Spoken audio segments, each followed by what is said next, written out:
அனைவருக்கும் வணக்கம். நம்ம இப்போ சூக்குக்குள்ளே தான் இருக்கிறோம். அங்கே பார்த்தீங்கன்னா, குதிரை வச்சுருந்தாங்க இல்லையா? குதிரைய வந்து அழகா ரைட் பண்ணி காட்டுனாங்க. மெதுவா அது நகர்ந்து போச்சுது. ரொம்ப வேகமா இல்ல, மெதுவா பண்ணி காட்டுனாங்க. பார்க்குறதுக்கு ரொம்ப நல்லா இருந்துச்சு. அதுக்கப்புறமா குரங்கு இருந்துச்சு, பாம்பு இருந்துச்சு.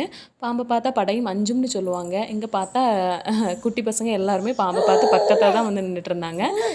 என் பொண்ணு வேற சத்தம் போட்டுட்ருக்கா. சரி, ஓகே. பாருங்க. அப்புறம் பார்த்தீங்கன்னா, ஓணான் வச்சுருந்தாங்க. அது ஓணானா இல்லைனா பச்சோந்தியான்னு எனக்கு தெரியலை. பச்சை நிறத்தில் இருக்குங்கிறதுக்காக பச்சோந்தின்னு சொல்ல முடியாது. ஏன்னா அது வந்து வாலை சுருட்டி வச்சுருக்கும். உங்களுக்கு யாருக்காவது இது என்ன விலங்குன்னு தெரிஞ்சுன்னா கமெண்டில் சொல்லுங்கள். ஒரு ஒமானி வந்து அதை வந்து ரொம்ப தைரியமாக தன்னோட ஷோல்டரில் வச்சுருந்தாங்க. அதை பார்க்கும்போது ரொம்ப ஆச்சரியமாக இருந்துச்சு.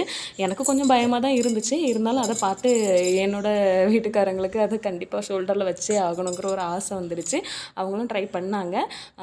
நீங்களே பாருங்கள். அவங்க ட்ரை பண்ணும்போது ஷோல்டரில் வச்சுருந்தாங்க. இருந்தாலும் அவங்களுக்கு ஒரு பயம். ஏன்னா அந்த அதோட நகங்கள் வந்து ரொம்ப பெருசாக இருந்ததுனால ஷோல்டரில் பிரண்டிருமோங்கிற ஒரு பயம் இருந்துச்சு. இருந்தாலும் பரவாயில்ல, மேனேஜ் பண்ணிட்டாங்க. தேங்க்யூ.